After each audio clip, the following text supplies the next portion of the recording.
They found my Tesla on the shoulder of Highway 101. The autopilot was engaged, but the cabin was silent. Paramedics said I'd been slumped over for nearly 20 minutes before a patrol car noticed my hazard lights in the fog. When the hospital reached my wife, Amanda, she told the nurse she was in the middle of her elite book club and couldn't be interrupted, that I likely just had low blood sugar. My son, Tyler, was unreachable in Tahoe. I was fighting for air. They were fighting over who had to be inconvenienced first. At that point, would you have still considered them your family or just your dependents? I woke to a sound that was purely mechanical, the rhythmic hiss of the ventilator, a forced breath every 6 seconds. It is a sobering experience having a machine decide when your lungs deserve air. I kept my eyes closed. In the world of data infrastructure, you learn that the person who says the least usually gathers the most intelligence. I lay there, a 58-year-old man wired to a dozen monitors, feeling the heavy chemical fog of the sedatives, waiting for a familiar voice. When the heavy door finally slid open, it wasn't the soft tread of a nurse. It was the sharp, impatient click of Amanda's heels. I heard Tyler's voice, low, hurried, and entirely devoid of the tremor one usually expects from a son visiting a father in critical condition. They weren't leaning over me to check my color or holding my hand. They were huddled at the foot of my bed, their voices hushed, but carrying clearly in the sterile silence. The health incapacity clause in the bylaws is unambiguous, Amanda, Tyler said. I could hear the crisp rustle of heavy bond paper legal documents brought into a cardiac intensive care unit. If he is neurologically non-responsive for 72 hours, the board can trigger an emergency vote for a successor. We have to activate this before Julian tries to rally the minority shareholders. If I'm being honest, the physical pain in my chest was nothing compared to the cold realization settling in my gut. I had spent 30 years building the world's most secure data centers, engineering redundancies for every possible failure. I never realized the biggest security breach was sleeping in the master bedroom. Amanda didn't argue. She didn't suggest waiting for the surgeon's report. She simply asked about the timeline for the asset transfer. We need to make sure he's gone enough to justify the shift, she whispered. Her tone was the same one she used when negotiating with a contractor for the summer house transactional, cold and entirely focused on the bottom line. I realized then that I wasn't a husband or a father to them. I was a node in a network that had experienced a critical error, and they were already looking for the replacement part. I had been the silent investor in their version of family, footing the bill for a lifestyle they viewed as a right rather than a privilege. Tyler shifted, his shadow crossing my closed eyelids.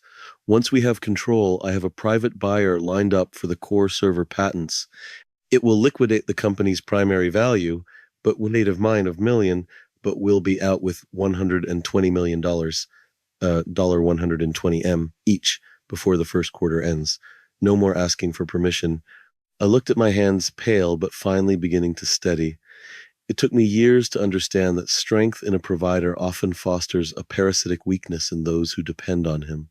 I lay there in that ICU bed, staring at my fingers against the bleached hospital sheets, remembering the 42 years of labor it took to get here.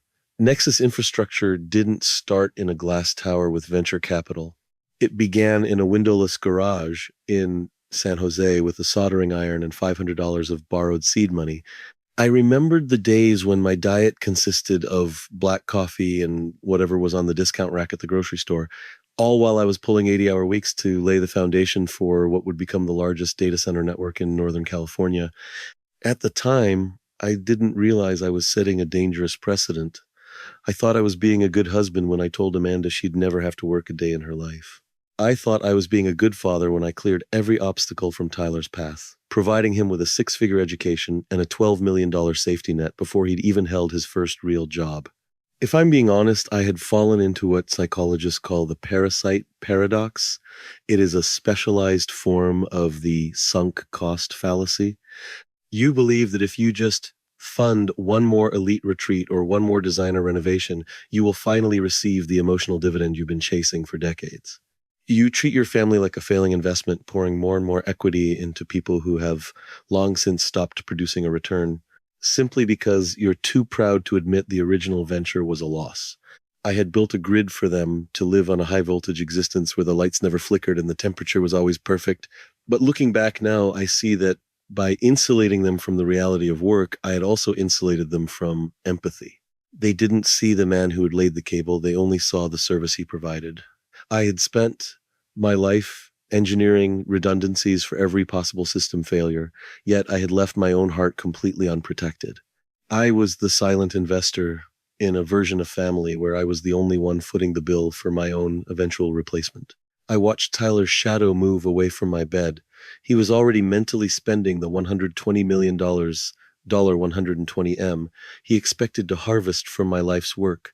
He saw me as an obsolete piece of hardware, a legacy system that was taking up too much rack space. But as my hand finally closed into a solid, intentional fist, a small motor recovery the monitors didn't catch, I realized the grid was still under my control. I had built the grid they lived on. It was time to see how they'd fare in the dark. They moved me to a private suite on Monday morning. The room was spacious, offering a panoramic view of the hills that I'd usually find soothing, but now it just felt like a high-end holding cell. I remained silent, feigning a total inability to speak. The doctors told my family the intubation had likely caused temporary trauma to my vocal cords, and I saw no reason to correct that narrative. In my line of work, the greatest advantage you can have is being underestimated by your competitors. By Monday afternoon, Amanda and Tyler arrived. They didn't come with flowers or a book from my library. They came with a man I didn't recognize, a lawyer in a bespoke charcoal suit who radiated the kind of synthetic empathy you only find in people who bill by the hour. Julian, my operations manager, had tried to visit an hour earlier, but the nurse informed me that Amanda had explicitly restricted my visitor list to immediate family only. She was isolating the node to control the network. They hovered around the bed, the air in the room thick with the scent of Amanda's expensive perfume and the clinical smell of antiseptic. Nathaniel, Amanda said, her voice dropping into a rehearsed melodic register, the board is panicked. We need to ensure the data centers remain stable while you're recovering. We just need a digital verification to keep the daily operations flowing. Tyler stepped forward, holding an iPad. His eyes were darting toward the door, checking the corridor for nurses. It's just a formality, Dad. A temporary transfer of administrative rights so we can handle the vendors. Just one biometric scan and you can go back to resting. Looking back now, I realize how much they relied on my silence. They assumed that because I couldn't speak, I also couldn't think. It is a common mistake made by those who have never had to build anything from the ground up. At the time, I didn't realize that their desperation had reached the point of legal fraud. They were trying to trigger the incapacity clause in my presence, using the very stability I had spent my life providing as a weapon against me. If I'm being honest, it was fascinating to watch the performance. I watched the lawyer adjust his tie, avoiding my eyes. I watched my son, a man I had raised to be a leader, reduced to a common thief in a tailored suit. Power doesn't corrupt as much as it reveals what was already missing. In their case, what was missing was any shred of integrity that hadn't been bought and paid for by my bank account. Tyler leaned in closer, bringing the screen toward my face. He wasn't looking for a father, he was looking for a signature. "Don't worry, Dad," he whispered, his breath warm against my ear. He reached out, his fingers trembling but firm, as he forcibly pried my right eyelid open, desperate for the high-resolution sensor to catch the iris that had built his world. "We're going to take the weight off your shoulders permanently." The night is never truly silent in a hospital. Between the soft hiss of oxygen and the distant rhythmic beep of monitors, there is a constant underlying hum of activity. I waited until 2:45 a.m. when the shift changed and the hallways were at their quietest. Julian, the man I had hired as an intern 10 years ago and who now ran my operations with the precision of a Swiss watch, didn't come through the main doors. He came through the service entrance wearing a nondescript maintenance jacket and carrying a folder of what looked like building schematics. He was the only person who knew I was awake. He sat by my bed, his face illuminated by the cold blue glow of a laptop screen. I still didn't speak. I needed my vocal cords rested for the final movement, but I used the burner phone he'd smuggled in to type my instructions. Julian had been busy, While Amanda was picking out a new wardrobe for her transition to chairwoman, Julian had been running a forensic audit on the Nexus Trojan server. There was a decoy account I had engineered 5 years ago as an internal stress test for our cybersecurity. At the time, I didn't realize I was building a trap for my own son, but there it was, clear, undeniable digital footprints. Tyler had been siphoning funds for 18 months, totaling $14.5 million, $14 5M. He hadn't been day trading with my money. He had been losing it at high stakes tables in Macau and trying to cover the holes by selling our proprietary cooling IP to a competitor in Singapore. If I'm being honest, I felt a strange sense of clinical relief as the data scrolled past. It took me years to understand that betrayal is often easier to handle when it's tied to a balance sheet rather than a memory. Some forms of dependence stay invisible until you stop cooperating. I had been the silent investor in their version of family for decades, footing the bill for a subscription where I was the only one paying for my own eventual replacement. I looked at the wire transfer records. Tyler had used my own administrative credentials, the ones he'd begged for, to help with the workload to authorize kickbacks from fake vendor accounts. He thought he was being clever, hiding the losses in the infrastructure budget. But infrastructure is my language. I know where every bolt is tightened and where every cent is spent. He wasn't just an entitled heir. He was a liability to the network. I signaled Julian to secure the logs and transmit them to my private server in Delaware. I wasn't just recovering my health anymore. I was recovering my empire, one encrypted file at a time. I leaned back against the thin hospital pillow, watching the digital progress bar move toward 100%. My hands were steady now. The architect was back online, and the grid was about to undergo a massive, unannounced restructuring. The room was crowded with ghosts and legal paper. Amanda had dressed for the occasion a black sheath dress that looked more like a victory lap than a vigil. Tyler was pacing by the window, his fingers drumming against the iPad he was carrying. They brought their lawyer back, the one who looked like he'd been manufactured in a factory that produced refined indifference. They thought they were here to collect the keys to the kingdom. Tyler stepped forward, his expression a practiced mask of filial concern. Dad, the board needs a decision. We've handled the logistics. We just need the administrative scan. It's for the best. He leaned over the bed, positioning the lens. He was so close I could smell the expensive gin on his breath from the night before. I didn't move. I let the silence stretch until the lawyer shifted his weight and Amanda's smile began to fray at the edges. Then I spoke. The private buyer for the core patents, was his name Mr. Sterling? My voice was a rough, broken sound like tires over crushed glass, but it was loud enough to stop Tyler's heart in his chest. He staggered back, the iPad nearly slipping from his grip. Amanda's hand flew to her throat, her eyes widening until the whites showed all the way around. The room went cold. I'm sorry? Tyler stammered. You should be, I said, my words becoming more precise as my vocal cords adjusted. Mr. Sterling doesn't exist. He's a shell identity I created 5 years ago to monitor internal data leaks. You didn't find a buyer, Tyler. You found me.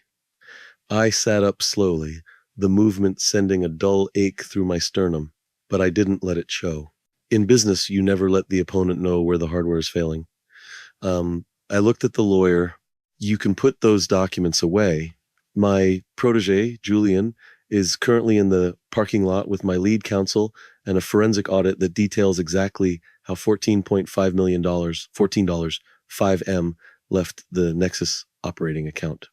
It took me years to understand that loyalty isn't a line item in a budget. You can't buy it, and you certainly can't inherit it. It is earned in the silence between checks, and none of them had ever bothered to do the work. The health incapacity clause you were so fond of, I continued, looking directly at Amanda. It requires a board vote for gross misconduct or criminal negligence.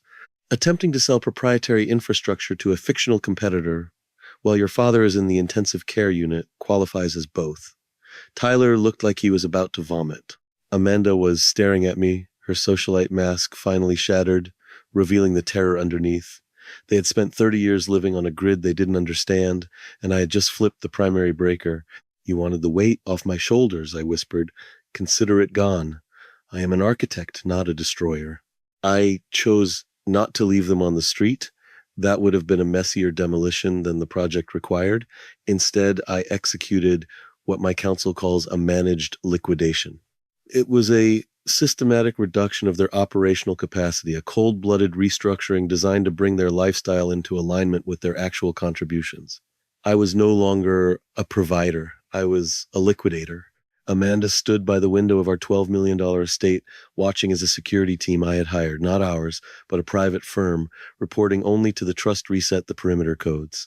She had signed our prenuptial agreement 38 years ago with the same breezy indifference she applied to her wine pairings.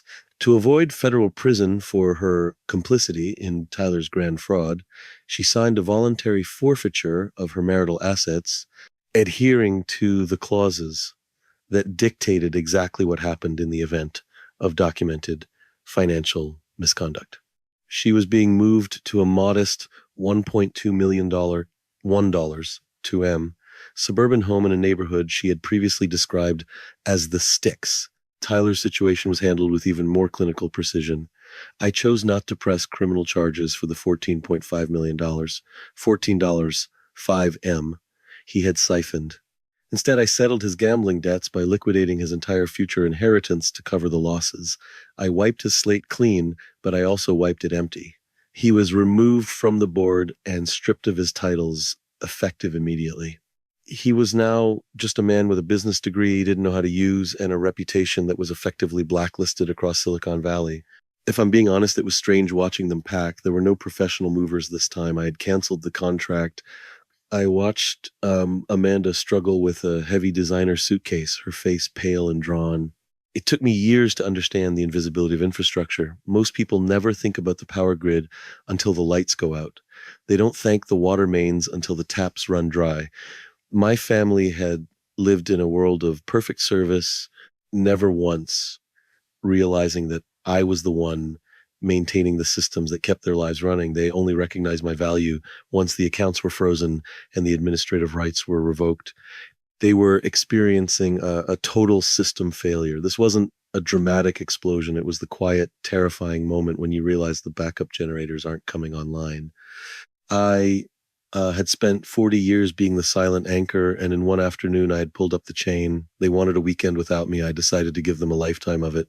I chose a quiet cabin overlooking the Puget Sound. It is a high-tech sanctuary built with the same surgical precision I once applied to my data centers, but scaled for a life that no longer requires an audience. Using my controlling interest in the firm, I ensured the board appointed Julian as the new chief executive officer of Nexus. He sends me weekly reports, not because I demand them, but because he respects the architecture I left behind. He is the successor I deserved, a man built on merit rather than bloodlines. If I'm being honest, I don't miss the glass towers of the boardrooms. I spend my mornings in the workshop behind the cabin, working on the carburetor of that 1970 Ford Bronco I found. It is an honest piece of machinery. If a part fails, it doesn't lie to you. It doesn't pretend to be functional while siphoning power from the rest of the system. In many ways, rebuilding an engine is a form of meditation.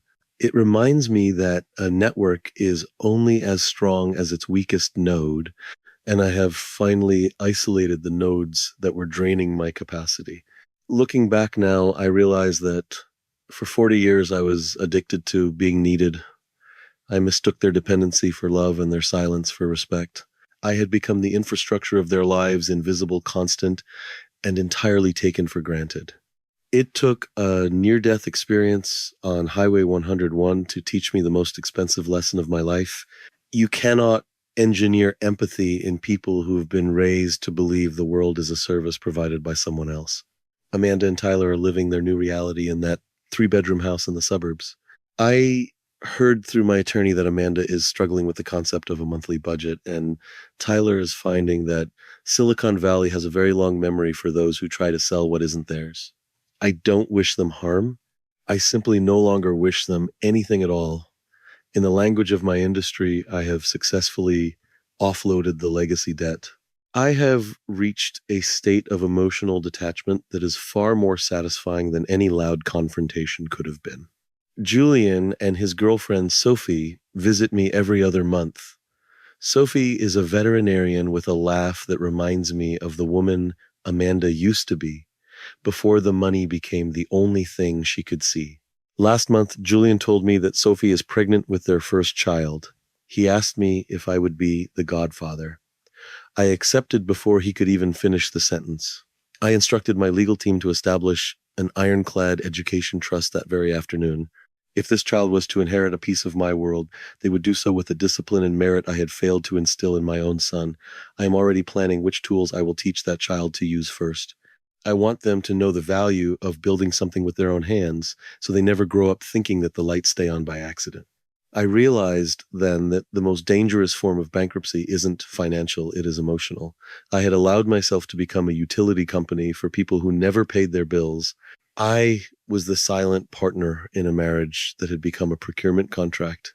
Looking back now, I understand that my silence was its own form of negligence. By never demanding accountability, I had essentially enabled their corruption. I had taught them that no matter how they acted, the servers would stay cool and the dividends would keep flowing. This restructuring wasn't an act of revenge, it was an act of accounting. It was the final audit of a life spent providing for people who only noticed the lights when I turned them off. There is a specific kind of peace that comes from knowing you owe nothing to the people who took everything. I have finally reached my zero balance state. I am no longer an anchor for those who wish to sink. I sit on my porch now with a simple cup of coffee, watching the fishing boats cut through the gray water of the Sound. The wind smells of salt and pine, a clean, sharp scent that clears the lungs. My heart is still beating, kept in rhythm by a combination of modern medicine and pure, beautiful stubbornness. I have reclaimed my energy. I have rebuilt my grid. And if that phone ever rings with a name from my past, I will do what I should have done decades ago. I will let it ring until it goes to silence, and then I will walk back to my workshop and get back to building something that is actually worth my time. I'd like to hear your perspective. Have you ever realized too late that you were being valued for the service you provided rather than the person you were? How did you finally draw the line